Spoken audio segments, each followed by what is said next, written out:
이어말하기 시작하도록 하겠습니다. 네, 오늘은 내 페이스북으로 생중계를 자주 보던 애청자는 지금 오늘 직접 오셨죠? 아, 네. 바로 앞에서 호응을 잘 해주시면 좋겠어요. 저는 먼저 방송을 페이스북으로 공유하기를 먼저 누르도록 하겠습니다. 네. 네, 공유하기 이제 눌렀고요. 네, 공유하기 하셨나요? 네. 공유하기. 아하. 아하. 네, 이제 본격적으로 시작할 수 있을 것 같습니다. 저희가 페이스북 생중계로도 이 내용을 보내고 있고요. 지금 녹화도 해서 앞으로 유튜브에도 올릴 예정입니다. 오늘은 산재사망 노동자 추모의 날을 맞이해서 노동건강연대의 박혜영 활동가를 모셨습니다. 안녕하세요. 네, 안녕하세요. 저는 노동건강연대에서 활동하고 있는 박혜영이라고 합니다. 네, 오늘이 무슨 날인지 아시나요?부터 시작을 하려고 했는데 제가 먼저 말했죠. 오늘은 무슨 날인가요? 네, 오늘은 세계 산재사망 노동자 추모의 날인데요. 네, 말 그대로 전 세계에서 일을 하다가 돌아가시는 노동자분들을 이 문제가 개인이 잘못해서 사망하는 문제가 아니라 전 세계적으로 노동자가 일을 하다가 죽는 건 사회적 문제다라는 걸 밝히면서 노동자들의 희생을 추모하고 앞으로 그런 일들이 벌어지지 않도록 제도 개선을 촉구하고 사회적 변화를 촉구하는 그런 의미의 날이라고 볼 수 있습니다. 네, 그렇죠. 오늘이 연휴의 이제 전날, 그래서 여행을 떠나려고 준비하는 날이 아니라 노동자들이 돌아가신 노동자들을 기억하고 더 이상 죽지 않았으면 좋겠다, 죽지 않고 일해야 할 권리가 있다라는 것을 외치는 날이죠. 내일 광장에서도 저희가 반올림도 부스를 차리고 삼성 직업병 문제 올바르게 해결하라라는 것도 알릴 예정인데요. 지금까지 산재사망 노동자 추모의 날에도 저희도 함께 거리에서 뭔가를 했던 것 같아요. 오늘만 조금 없는 거지. 노동건강연대에서도 산재와 관련해서 노동자에 관련해서 많은 활동을 하고 계시죠. 네, 뭐 여러 가지 활동을 하고 있는데 가장 대표적으로는 사실 이 추모의 날을 한국 사회에 처음 소개한 단체. 우와, 역시 이어말하기 자랑하는 거라는 거 어떻게 잘 알고. 깔때기. 잘했습니다. 맞습니다. 네. 노동건강연대군요. 그리고 사실은 노동자들의 사망은 기업에 의한 살인이다, 이런 이야기를 처음 한국 사회에 소개한 단체이기도 한데요. 아시는 분도 계시겠지만 호주, 영국, 캐나다 뭐 이런 데서는 이미 노동자 사망은 기업에 의한 살인이다, 기업살인법이라는 이름으로 법이 시행이 되고 있습니다. 그래서 통계 자료만 보더라도 월등히 뭐 예를 들면 한국에서 12세 분이 돌아가실 때 영국에서는 이제 한 분이 돌아가시는 격차가 엄청 심하죠. 이런 좀 차이점을 볼 수 있을 정도. 아유, 그렇군요. 우리나라는 일하다가도 정말 걸핏하면 죽을 수 있는, 아니 호주 이런 데 너무 그냥 놀러가서 부러운 게 아니라 거기서 일을 하면서도 우리는 건강하게 일을 할 수도 있다, 이런 생각도 갖게 되는군요. 그래서 오늘 같은 날은 정말 노동자라면 연휴 앞두고 설레인 마음과 함께. 네, 저도 설렙니다. 노동자니까 우리도 네. 설레는 동시에 이런 중요한 날이구나라는 것을 같이 새겼으면 좋겠는데요. 최근에 노동건강연대가 두드러지게 활동을 한 게 보면 메탄올 관련해서 많이 사회적으로 알리고 지금 펀딩도 진행하고 있는 걸 알고 있는데요. 내용을 좀 소개해 주시고 마지막에는 펀딩 광고. 네. 그렇죠. 네, 저희 노동건강연대에서 지금 작년에 삼성, LG 핸드폰 부품을 만들다가 실명을 한 6명의 피해자들을 지원하는 활동을 하고 있는데요. 처음 이 사건을 만났을 때 다들 너무 황당해서 말을 못했어요. 왜냐면은 메탄올로 일을 하다가 실명했다고? 이게 잘 사례가 없는 거예요. 그리고 뭐 있어도 교과서, 의학 교과서의 구석에 있는 사례지 2016년 대한민국에서 그것도 삼성의 본사가 있는 나라에서 삼성의 핸드폰을 만들다가 20대 6명이 한꺼번에 실명을 했다? 이거는 사실은 좀 부끄럽기도 하고 납득도 잘 안 되고 그랬죠. 그리고 나서 이제 그 실명한 청년들을 찾아가서 어떤 일을 했냐, 어떻게 일을 하게 됐냐 물어봤더니 그 6명 모두 파견 노동자였어요.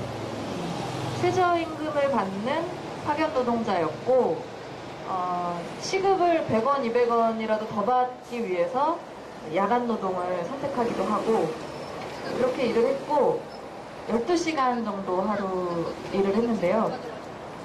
그 핸드폰 유심이 들어가는 그 부품인데 그 부품을 만들기 위해서 기계 위에다가 이제 알루미늄 판때기를 넣고 버튼을 누르면 메탄올이 쉬지 않고 분사가 되는 거예요.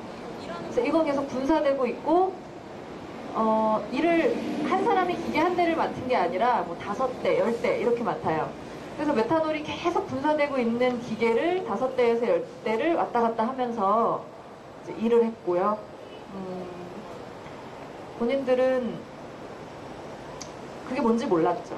그냥 물이라고 생각한 분도 있었고 냄새가 조금 이제 독하다고 생각한 분도 있었대요. 그래서 스스로 마스크를 이제 구입을 해서 마스크를 안 줬나 봐요. 스스로라고 하는 거 보니까. 예, 그분들이 이제 장갑, 공업용 장갑 있어요. 여기 이렇게 코팅돼 있고 천으로 돼 있는 회색깔 장갑, 뭐 그런 게 있어요. 그 다음에 그냥 우리 약국에서 흔히 쓰는 마스크 그 정도를 줬던 거죠. 근데 이분들은 자기들이 메탄올을 쓰고 있다는 사실도 몰랐고 그게 눈을 공격할 거라는 건 더더욱 몰랐으니까 뭐 그거를 뭐 사용하고 말고 이런 선택이나 고민 같은 것도 당연히 없었고요. 근데 만약에 메탄올이 시신경을 공격해서 당신을 실명하게 했을 거다라는 사실을 알았으면 그들이 일을 했을까요? 아유, 안 하죠. 지금 알려진 분들 보니까 정말 젊은 나이였던 것 같은데요. 지금 25살 분이 제일 어리고 그분이 7일을 일했어요. 그래서 7일을 일하고 실명? 네. 아유. 그분은 7일을 일했고 그리고 이제 4개월 일하신 분들이 올해 30이 됐습니다. 그리고 정말 무지막지하네요. 그 일이 이제 세상에 알려지고 나서 노동부가 감독을 들어갔죠. 그랬더니 그 하청업체에서 우리는 메탄올 안 쓴다. 거짓말을 했죠. 그리고 며칠 있다가 그 공장에서 피해자가 나옵니다. 그분도 30살. 그분도 4일 일했어요. 그분이 아마 그 다큐프라임이나 이런 그 메탄올 사건을 다뤘던 시사 프로그램에 이제 나오시는 분인데요. 그분은 원래는 사회복지사를 준비하고 계시던 분이에요. 그래서 이제 취업 준비도 하고 이제 생활비도 벌어야 되니까 공장을 찾아서 들어간 거죠. 이분들의 또 하나의 공통점은 파견업체를 통해서 갔다는 얘기는 이분들은 파견업체라는 말은 잘 모르시고요. 아웃소싱이라고 하면 다 아시는데 우리 인터넷에서 잡코리아 뭐 이런 데서 일 구하잖아요. 그렇게 들어가셨어요. 이력서를 보내놓고 뭐 인천이나 부천에 살아. 그러면 이제 그 근처에 있는 공장에다가 뭐 제조업에다가 이력서를 보내놓거나 혹은 자기가 이력서를 올려놓으면 연락이 오거나 해서 연락이 된 당일날부터 일을 시작했어요. 저녁에 그분들을 만난 사람은 뭐 혹시 보신 분도 계시겠지만 김과장, 이과장, 뭐 이렇게 이부장 뭐 이렇게 파견 노동자들 구하는 모집 공고 밑에 이렇게 김 과장, 뭐 전화번호, 이 부장 전화번호 이렇게 붙어 있는 것들이 있거든요. 그런 분들이 그런 분들이 길에서 차를 세워놓고 이제 이분들을 만나게 된 거고, 차를 태워서 삼성전자, LG전자 3차천 공장으로 갑니다. 가서 이분들이 오늘 일할 분들이에요. 인수인계 해주고, 그리고 뭔가 계약서 비스무리한 걸 쓰는데 그게 뭔지 모르고 받지는 않았어요. 그리고 일은 굉장히 단순 노동이기 때문에 이거 조심하세요. 이게 끝이에요. 이렇게 하고 들어가서 곧장 당일부터 일을 시작하셨던 거죠.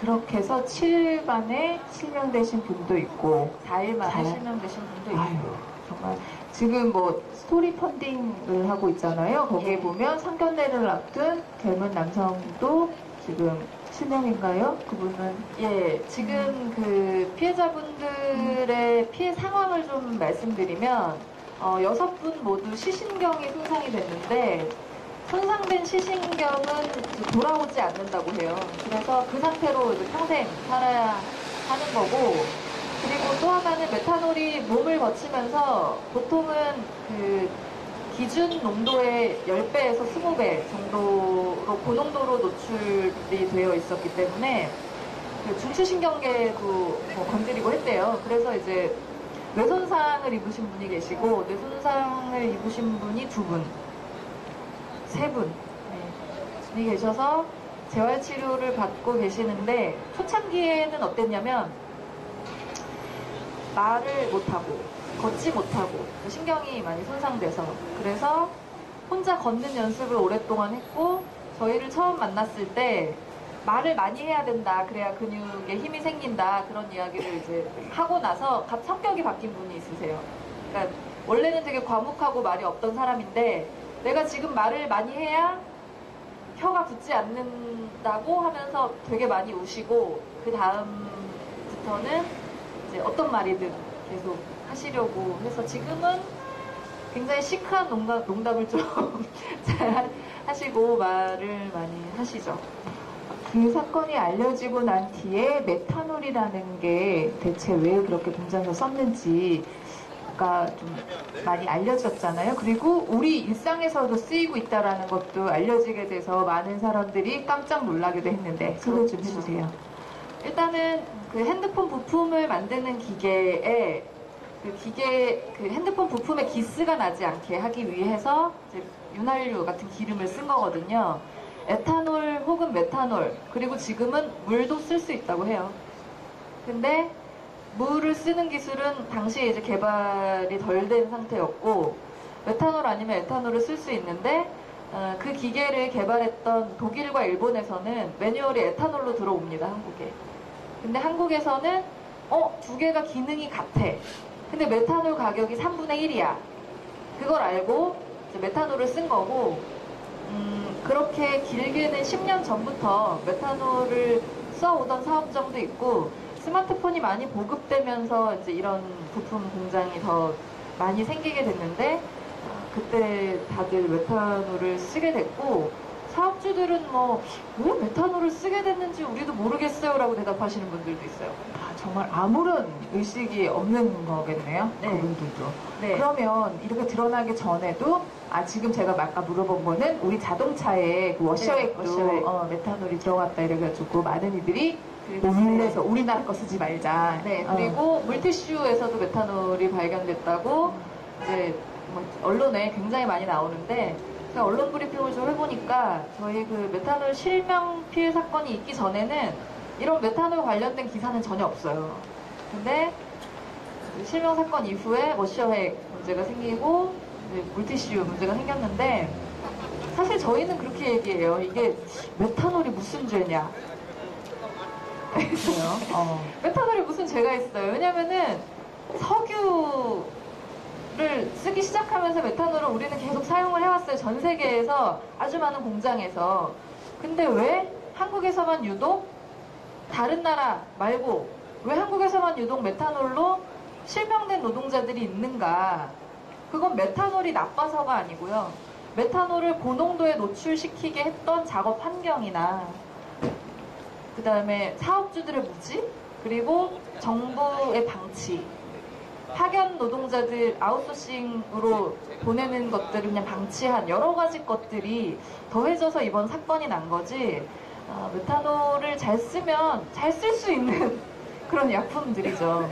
근데 마치 이 사건의 그 표어가 자꾸 메탄올로 올라가다 보니까 메탄올이 정말 무슨 극독성의 물질이다 막 이렇게까지 표현하는 기자님들이 있던데, 저희 사건 주로 이제 언론을 통해서 많이 확산이 됐기 때문에 그 기자님들은 죄송하지, 이 사건을 다뤄주셔도 매우 감사하지만 공부를 좀 하시라 이렇게 말씀드리고 싶고, 그렇다 하더라도 메탄올뿐만이 아니라 일상생활 혹은 일자리에서 우리가 쓰는 약품들에 대해서는 우리가 확실히 알 필요는 있죠. 근데 또 하나 경계해야 될 것은, 노동자들이 몰라도 노동자들이 우리는 실수를 하는 동물이잖아요. 실수를 하더라도 다치지 않고 아프지 않게 작업장을 만들어내는 게 국가의 의무고 사업주의 의무가 아닌가, 그런 의미에서 저희들이 그 일상생활에서 혹은 일하는 공간에서 유해한 물질들을 많이 알고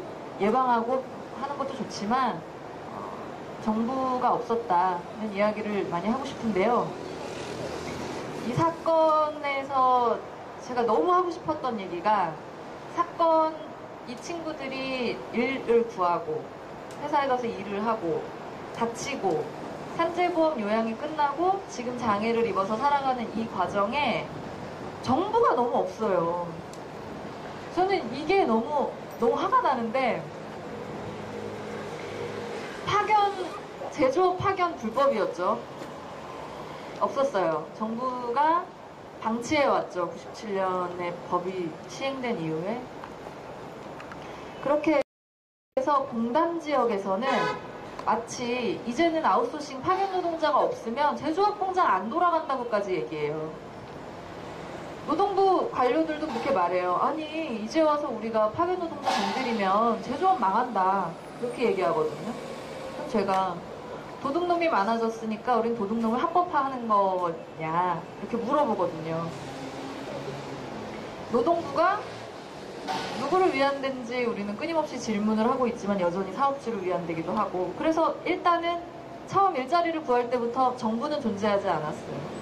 그리고 이분들이 회사에 가서 일을 시작할 때 근로계약서조차 제대로 없었고, 자기가 어떤 일을 하고 네가 쓰는 이 물같이 생긴 이 허연 거는 메탄올이야. 그리고 이 메탄올은 어떻게 쓰면 네 시신경을 공격해 라고 아무도 얘기해주지 않았고, 그건 또 하나, 사업주들이 사업자 등록을 하고 메탄올을 사오고 하는 과정에서도 누구도 개입하지 않았어요. 그리고 산재보험 신청을 했죠. 이례적으로 3일, 일주일 만에 산재가 승인이 돼요. 아마 당시에 박근혜 전 대통령이 안산에 가서 이렇게 얘기했죠. 파견 확대를 위해 울분을 토하라 이런 말을 했거든요. 그런 시즌이랑 겹쳐서 이 청년들이 피해자로서 사회에 등장했기 때문에 노동부나 근로복지공단에서는 이 사건을 빨리 정리하고 없애고 싶었을 거예요. 그래서 말도 안 되게 빠른, 거의 산재보험 53년, 54년의 역사상 손가락 안에 들지 않을까. 안 그래도 물어보려고 했는데 산재 어떻게 됐냐 물어보려고 했는데 3일 만이라고 해서 어머니는 몇 년 걸리. 지금 죄송합니다. 지금 반올림은 2년 넘게 걸렸죠. 반올림 사건들 정말 턱에 걸리죠. 우리는 근로복지공단에서 4년도 있어요. 4년도 있고. 네, 그렇습니다. 3일 만에. 네. 승인이 아니라 불승인해야 되는데 3년 걸죠. 네. 지금 갑자기 그 근로복지에 대한 공단에 대한 원성이 자자하고 있는데요. 하여튼 사실관계는 그랬습니다. 3일에서 일주일 만에 산재 승인이 났고, 너무 놀란 거예요. 저희도 막. 왜냐면은 사용사업주가 이 사건의 가해자 둘, 파견업주, 사용사업주 이렇게 있고 피해자가 있는데, 사용사업주 혹은 파견사업주가 우리는 저 사람 모른다고 하면 그만이거든요. 사대보험에 안 들어져 있었어요. 근데 세상에 산재보험 승인이 됐죠. 그리고 나서 이제 병원에서도 더 이상 치료가 불가능하다고 이제 시신경 손상만 된 피해자들은 이제 퇴원을 해서 집에 있는 상태고요.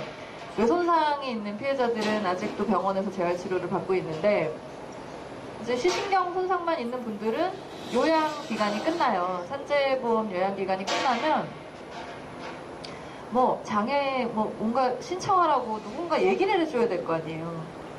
아무도 얘기해주지 않았고 그리고 또 하나는 동사무소를 찾아가면 뭘 할 수 있잖아요.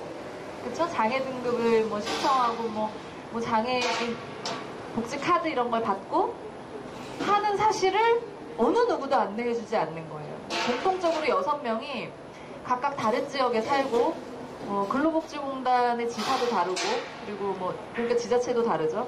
어디에서도 연락이 온 적이 없습니다. 산재를 인정받고 난 뒤에도 문제라는 말씀이시죠? 네. 그래서 이제 계산해 보니까 산재 인정받고 난 뒤에 그러니까 장애를 입은 사람들에 대한 이야기예요, 지금부터는. 1년에 한 10만 명 정도가 이제 근로복지공단에서 산재 인정을 받게 되는데요. 그 중에 25% 정도가 장애를 입게 된다고 해요. 근데 6명이 다 동사무소 한번 찾아가 봐라라는 얘기를 못 들었다는 얘기는 25만 명이 동사무소를 찾아가라는 얘기를 못 들은 거잖아요. 그래서 제가 너무 화딱지가 나서 인천시청을 찾아갔습니다. 장애인 복지과에 들어갔더니 저한테 어떤 일로 오셨습니까? 하길래 이러해서 왔습니다. 동사무소에 가보세요. 이러시는 거예요.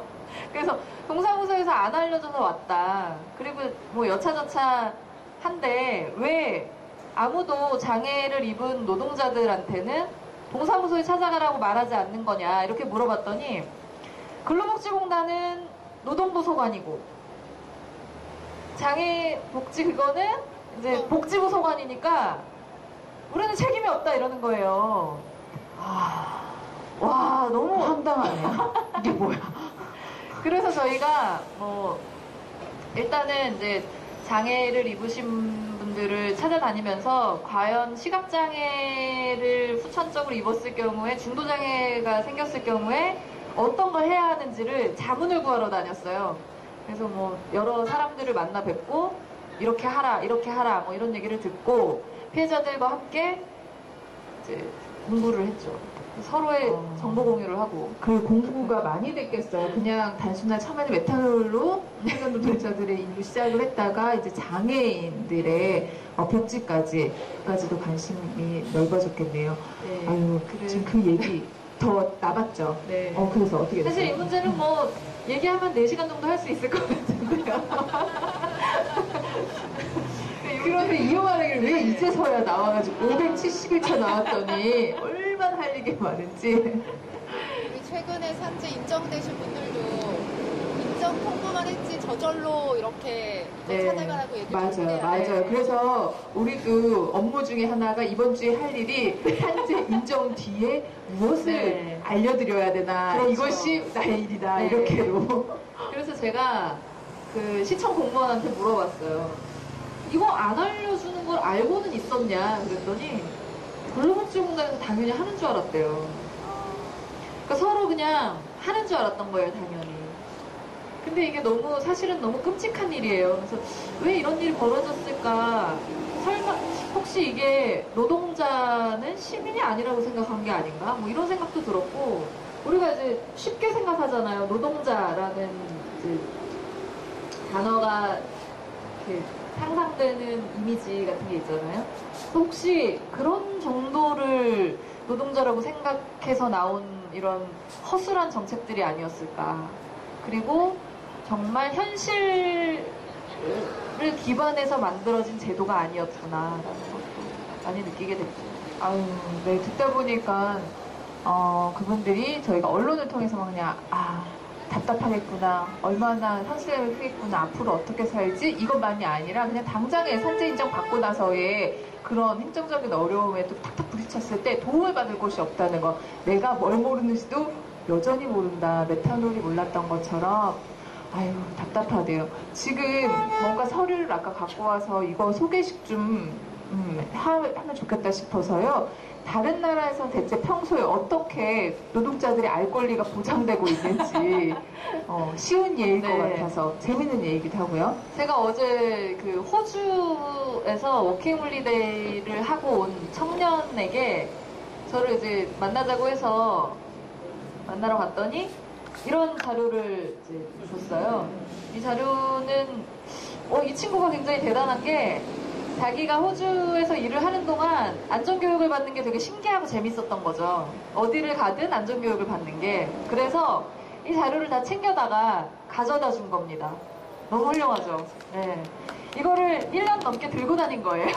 아, 맞아. 워킹홀리데이 가면 1년이 있잖아요. 네. 짐도 정말 네. 뭐 갖고 다니기 힘든 네. 곳인데. 자기 짐이 엄청 많은데 여기는 이제 뭐 다양한 공장에서 이 친구가 일을 했는데 뭐 어떻게 교육을 받았냐, 뭐 리조트 하우스키핑 일도 하고 쿠키 공장에서 일도 하고 뭐 여러 가지를 했습니다. 그다음에 무슨 광물 뭐 이런 거 채취하는 공장에서 일도 하고 그랬는데 안전교육을 어떻게 받았냐 뭐 이렇게 물어봤더니 너무 그러니까 일을 시작하면 너무 당연하게 어느 날 오늘은 이쪽으로 와 이러더래요. 같이 일하던 사람들이. 그래서 저쪽으로 갔더니 오늘은 교육을 받는 날이야. 이런 거죠. 그래서 한국에서는 뭔가 이렇게 일을 시작하기 전에 오리엔테이션 받으면 시급을 안 쳐주는 데도 있어요, 심지어. 네. 이거는 그냥 너희를 위한 교육이니까 돈 안 줘. 이렇게 하고, 어떻게 하면 뭐 고객을 잘 응대하는지 뭐 이런 걸 알려주잖아요. 너를 어떻게 보호하는지 이런 걸 알려주는 게 아니라, 근데 여기서는 너를 어떻게 보호하는지를 알려주더랍니다.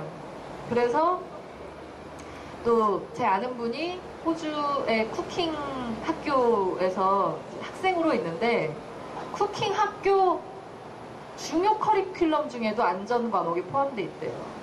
그래서 그때 당시에 들었던 얘기는 호주는 사실 노동자가 많이 죽는 나라가 아니에요. 근데도 한국이 하루에 6, 7명 죽을 때 호주에서는 일주일에 1명이 죽죠. 일을 하다가. 그 정도인데도 거기는 그 희생되는 1명을 더 희생시키지 말라는 취지로 기업살인법을 만든 나라예요.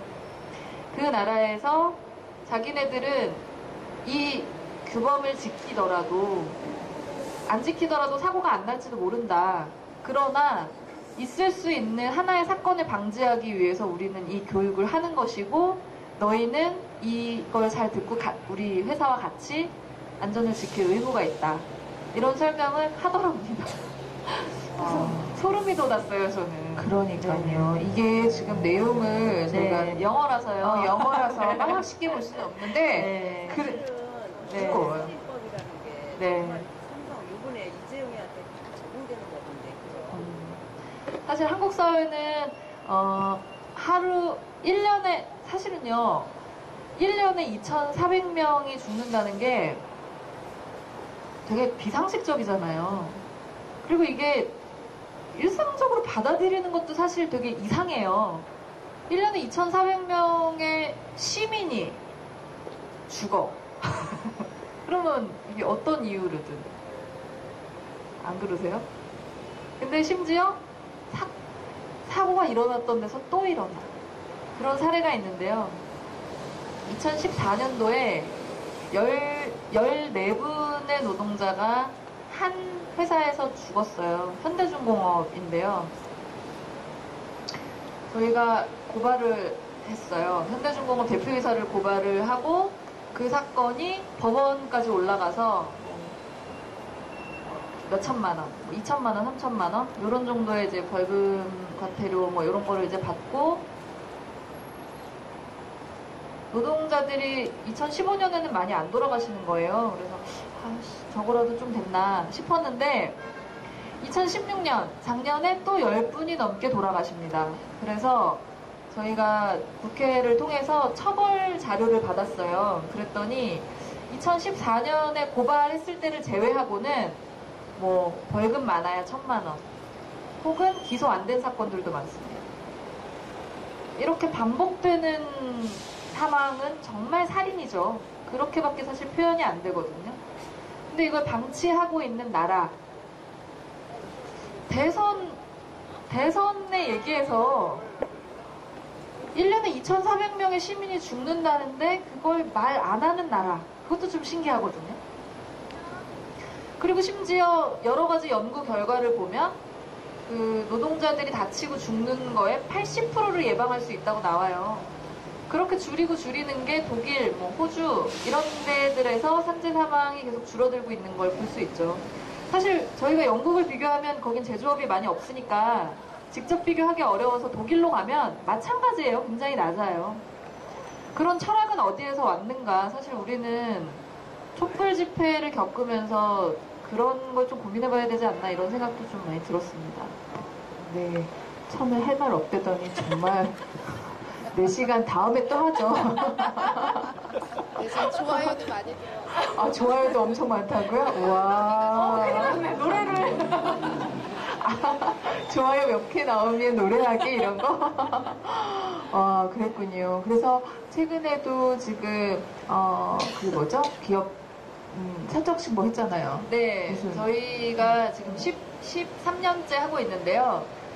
그 1년 동안 노동자를 가장 많이 죽게 한 기업을 최악의 살인 기업으로 선정을 해서 이름도 무섭죠? 네, 무섭죠. 이게 13년 전에 한국 사회에서 이걸 하자고 했을 때는 난리 났었어요. 그랬겠네요. 먼저 뭐 나쁜 기업 그거와 비교했을 거예요, 아니에요? 네, 달라요. 이거는 완전 그냥 사망만 딱 보고 정부의 통계를 딱 받아가지고 그러니까 기업들에서 이게 최악의 살인 기업 1위 뭐 현대건설 5명 막 이런 식으로 실리거든요. 그 이제 기사에. 그럼 대선 후보 희은모 씨는 정말 기업이 살 수 없다. 못 살게 한다. 홍모 씨 말씀하시는 거구나. 네. 이제 그런데 사실 처음에는 이제 이런 문제 제기를 하는 이제 동료분들조차도 야, 살인이란 말은 좀 심하지 않냐 이런 얘기가 되게 많았고 그런 얘기는 지금도 있습니다. 그래서 저희가 이제 그 영국, 호주의 기업살인법을 직역해서 한국에서 기업살인법으로 소개했지만 지금 저희를 포함한 이제 법 제정 운동 단체에서는 중대재해기업처벌법 제정연대라는 이름을 쓰고 있어요. 그래서 이제 중대재해기업처벌법을 제정하자는 운동을 하고 있고 국회에서도 특히 기업살인법이라는 말이 들어가는 토론회 같은 걸 하자 그러면 절대 안 하시죠. 네. 그래서 2014년과 올해 네. 1위는 이제 현대중공업이 삼성은요? 이 저희의 시상식의 단점 중에 하나인데요. 그 기업이 우리 회사에서 누구가 돌아가셨어요 라고 중대재해 발생 보고를 한 자료를 바탕으로 시상을 하고 있기 때문에 그래서 뭐 삼성 포함되지 않습니다. 이게 무슨 소리인가요? 삼성은 그러니까 삼성에서 사망한 노동자들 다 그것도 비밀이에요? 영업비밀이에요? 영업비밀이냐고 어머니가 물으시는데. 저희 그 시상식의 가장 큰 한계점인데 뭐냐면 그랬구나. 이제 쭉 봤잖아요. 정부에서 자료를 받아가지고 이게 원청이 어딜까 하고 이제 사고 발생지를 기준으로 구글을 켭니다. 그래서 여기가 어디 공사 현장이며 원청이 어디며 이걸 주소지 기준으로 찾아내는 작업을 해요. 그래서 주로 저희의 그 살인기업 선정식에는 직업병이 포함되지 않고 주로 추락 뭐 이런 이제 사고성 재해를 이제 취합하는 형식이고요. 그런 안타까움이 저희에게도 있기 때문에 직업병 혹은 뭐 과로사를 비롯한 수많은 직업병들이 저희 이 목록에 포함되지 않는 안타까움을 이제 좀 표현하는 의미로 매년 특별상이라는 걸 주고 있고요. 삼성은 무려 10주년 저희 그 최악의 살인기업 선정식 10주년 행사 때 당당하게 그 이름을 올렸습니다. 네. 그랬군요. 그러니까 네. 죽음을 은폐한 것이 그렇게로 드러나는군요. 사람들은 최악의 기업도 아닌데 살인법 거기 들어가지도 않네 삼성 이라고도 볼 수 있는데 알고 봤더니 그냥 자료의 한계로 은폐의 결과로 그랬군요. 그러니까 무죄의 탑이 삼성 안에 있다는 것도 무리는 아니겠네요. 그렇죠. 그리고 뭐 예를 들면은 지금 현대중공업이 14명 돌아가셨을 때 저희가 이제 울산에 내려가서 이렇게 보면은 무죄 막 1000 며칠 달성 막 이렇게 적혀 있습니다. 이게 무슨 개 같은 경우인가요? 얼마나 무죄라는 말이 좀 공허하죠. 사실은 말도 안 되는 거고. 그리고 저희 그 스토리 펀딩을 지금 다음에서 하고 있는데 댓글들 보면 뭐 파견을 통해서 일 나가신 분, 뭐 하청을 통해서 일 나가신 분들이 그래 대기업 책임 하나도 안 지고 계속 쉬시고 이렇게 댓글 다시는 분들이 많아요. 그리고 또 뭐 안타까운 죽음을 저는 제일 기억에 남는 게 몇 년 전에 창원에서 20살 노동자가 과로사한 일이 있었어요. 이게 시급 뭐 100원, 200원 차이인데 100원, 200원 더 주는데 찾아가지고 쉬지 않고 이러다가 그냥 돌연사한 거예요. 그런 일들이 얼마나 많겠어요, 사실은. 근데 그래서 저희 그 최악의 살인경 선정식도 리뉴얼 돼야죠. 언젠가는 리뉴얼이 되지 않을까 이런 바람을 밝혀봅니다. 그렇군요. 그래서 어느 기업이 정말 죽음의 공장인지 문제를 계속 키우고 있는지 많은 이들이 제대로 알고 있어야 될 것 같고, 또 제대로 안전교육 제대로 하는 또 기업은 또 상도 줘가면서 시민단체에서 또 알려주기도 하고 그런 날이 또 왔으면 좋겠네요. 아직은. 네, 사실은 저희가 이거 너무 기업들 너무 살인 기업이라고 너무 덮어씌우기만 하는 거 아니냐. 우리도 이제 칭찬을 좀 해줘 보자. 이래가지고 칭찬 사례를 찾기 위해서 한 3주 정도 열심히 찾아본 적이 있습니다. 그러나 상을 줄 수가 없더라고요. 뭘 잘해야 주지. 이게 2,400명이 1년에 죽는다는 얘기는요, 정말 온갖 군데에서 사람이 죽고 있다는 얘기거든요. 뭐 아시겠지만 이 근처에서도 철거 현장에서 뭐 사고 나고 막 이랬었죠. 서울 시내 곳곳에서도 사망사고가 일어나고 있는데. 그래서 저도 지금 이 근처에 보면 그 대선 후보들이 이렇게 현수막을 걸어놨는데 지금 휴대폰 기본료 완전 폐지 이런 거 걸어놨어요. 그런 거 말고 그런 것도 중요하지만 좀 더 큰 거. 사람 죽지 말자. 산재 사망. 제가 오바마 얘기를 하나 해드릴게요. 네. 다 할 얘기 많다니까요. 2013년에 백악관에서 4월 28일 오늘 성명이 하나 나오는데요. 그 성명을 듣고 저는 사실은 그 영어로 돼 있어가지고 바로 보지는 못했고 이제 번역이 돼서 온 걸 보고 정말 너무 부럽더라고요. 내용이 뭐였냐면 제가 가장 기억에 나는 문구는 어느 누구도 이 월급 받으러 일하러 들어가서 목숨을 걸면 안 된다. 목숨 걸고 일하지 말아라. 그리고 이 아메리카는 미국은 일하는 사람들이 건물 짓고 도로 닦고 서비스하고 하는 모든 노동을 통해서 만들어진 나라다. 우리는 이 노동자들이 만들어낸 아메리카의 역사를 자랑스럽게 생각하고 앞으로 노동자들이 더 죽지 않게 하기 위해 최선을 다할 것이다 라는 백악관 성명이 나옵니다. 또 소름이 돋았죠. 네, 근데 트럼프는 오늘 성명을 냈는지 모르겠네요. 그런 성명들이 쫙쫙 나오는 나라에서 참 살고 싶네요. 어느 후보는 저희가 뭐 이렇게 특정 후보를 지지하는 건 아니지만 노동을 그저 이렇게 딱 앞세운 후보자도 있어서 참 다행이다. 그래도 한 후보라도 그나마 있네. 라는 것에 위안을 받는데, 그럼에도 불구하고 여전히 우리 모두 노동교육이나 안전교육 이런 거, 인권교육 이런 거 제대로 받지 못하고 커왔기 때문에 그쵸. 그냥 순식간에 그 빨간 후보가 얘기를 하면 맞나? 이렇게로 귀가 솔깃해지기 쉬워요. 그래서 저희도 정신을 똑바로 차려야 될 것 같아요. 그렇죠. 근데 사실은 저희가 어릴 때는 제가 기업을 운영하게 될지 어디 가서 일을 하게 될지 미래는 알 수가 없잖아요, 우리가. 그래서 노동 인권 교육이죠, 사실은. 이거는 뭐 전 그냥 인권에 대한 교육이라고 보는데 이런 커리큘럼이 아직까지도 한국 사회에 없다는 게 사실은 좀 쪽팔린 일이죠. OECD 뭐 물론 나쁜 것만 계속 1위 하고 있지만 OECD에 들어가 있는 국가인데 그런 교육이 하루빨리 돼야 되지 않을까. 그리고 대선 후보들이 그거에 대해서도 아무 말도 하지 않았군요. 생각해보면. 네, 그렇습니다. 맞아요. OECD 들어갈 때 그렇게 자랑을 해놓고는 나쁜 거는 다 1위 차지하고 좋은 거는 하나도 못하고 있고. 그렇죠. OECD에서 노동자 사망률도 1, 2위를 다투고 있습니다. 네, 아유, 안타까운 일이 있습니다.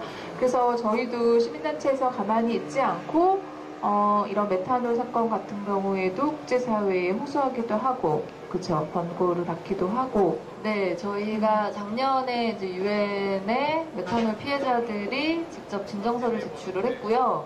올해 6월에 유엔에서 이제 보고서가 나온다고 하고 있고, 한국에 몇 차례 이제 왔다 갔고요. 그래서 그 피해자가 이번에는 직접 그 유엔 인권 이사회가 열리는 6월에 스위스로 가서 피해자 발언을 좀 하기로 했습니다. 그게 얼마나 영향을 미칠지는 모르겠지만, 이제 사실은 한국 사회뿐만이 아니라 전 세계에서 핸드폰 부품을 만들잖아요. 그게 전 세계로 수출되고 있고 한국의 문제만은 아니기 때문에, 그리고 더 열악한 나라가 분명히 있을 수 있죠.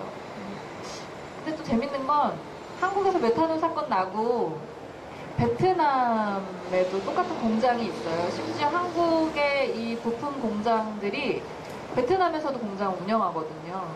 근데 베트남은 바로 에탄올로 다 바꿨다는 얘기를 들었어요. 그래서 왜 베트남만 그랬냐 그랬더니 거기는 노동법이 굉장히 탄탄한 나라라 사업주들이 처벌을 많이 받는다. 그래서 무슨 문제가 생길까봐 바로 조치를 했다. 이런 얘기를 들었습니다.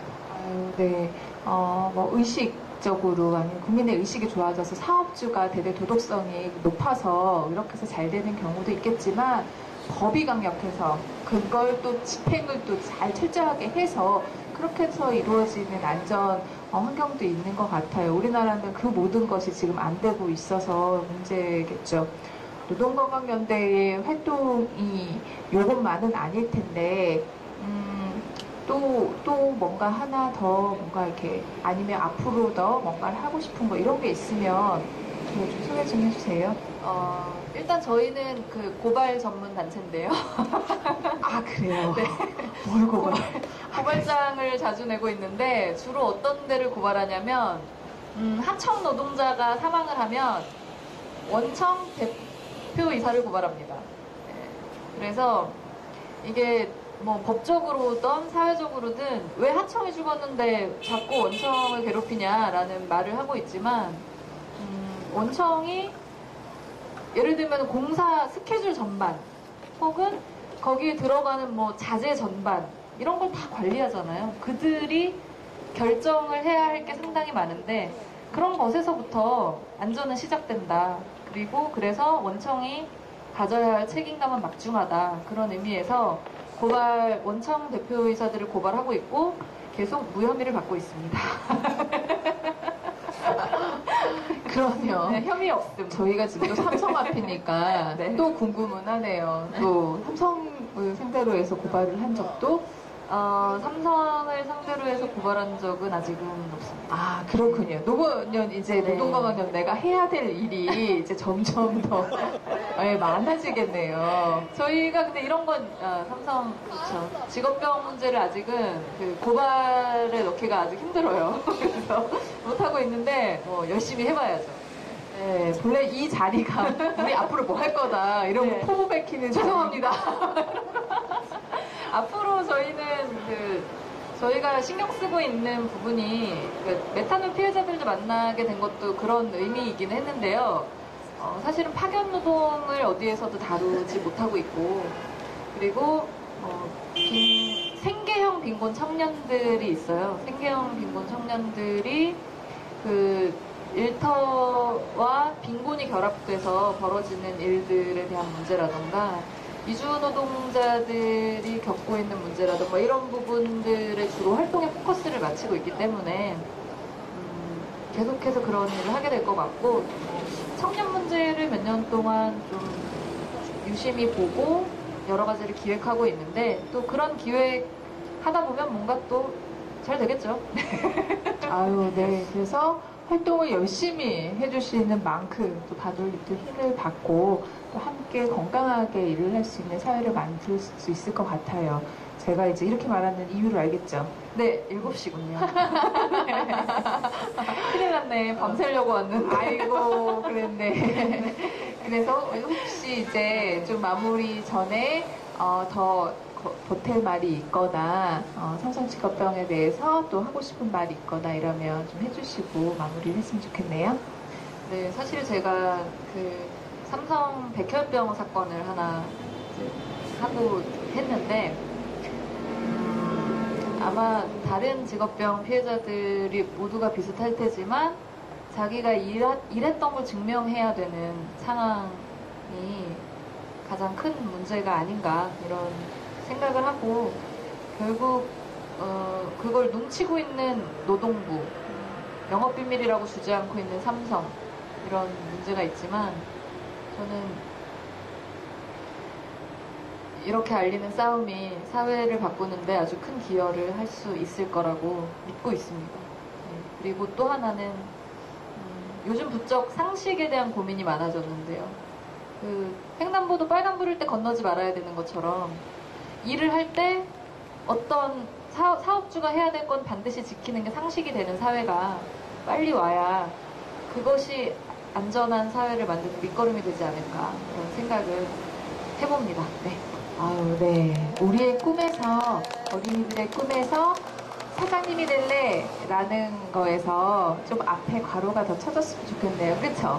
안전한 사업장을 만들래? 아니면 노동자들이 더 행복할 사업장을 만들래? 라고 그런 이제 진짜 문장으로 꿈꾸는 사람들이 어린이들, 그리고 또 직장 또 우리 사업주 될 수 있잖아요. 그런 꿈들을 다들 많이 꿨으면 좋겠습니다. 어머니 잘 들으셨어요? 아유, 어머니 역시 페이스북에서 맨날 이렇게 하시다가 여기서 바로 즉각적으로 반응이 오니까 너무너무 좋네요. 어머니 감사합니다. 물개박수. 네, 오늘은 네, 이렇게 이어 말하기 함께 많이 해주셨고 또 페이스북으로도 많이 좋아요 눌러주셨다고 하니까 흐뭇한 상태로 저희가 끝내도록 하겠습니다. 최다 댓글 수. 정말 아유 박혜영 거짓말하지 마라 이런 거 아니에요? 와 그랬군요. 네, 많은 분들이 저희 이곳에 함께하지는 못하지만 이렇게 온라인으로 많이 관심 가져주신다는 거 알고 예, 그 힘 받고 저희도 열심히 네, 앞으로도 계속 삼성을 상대로 해서 그리고 전자산업 노동자들의 건강과 인권을 위해서 싸우도록 하겠습니다. 오늘 함께해 주셔서 감사합니다. 네, 감사합니다. 감사합니다.